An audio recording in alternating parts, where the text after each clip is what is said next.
SIR form fill up করার পর অনেকের মনে একটা বড় চিন্তা ছিল, ভোটার লিস্টে কি সত্যি আমাদের নাম থাকবে? আমরা কি এদেশের নাগরিক হিসেবে স্বীকৃতি পাব?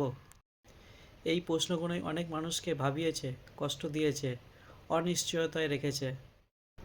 আজ 28 তারিখ, ভোটার লিস্টের তালিকার নাম প্রকাশিত পেল।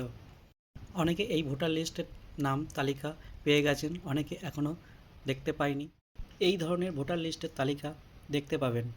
এখানে প্রত্যেকেরই নাম থাকবে। তবে ভোটার লিস্টের তালিকা সবাইকে ভালো করে দেখতে হবে তাদের নামের পাশে কোনো ডিলেট শব্দ আছে কি না।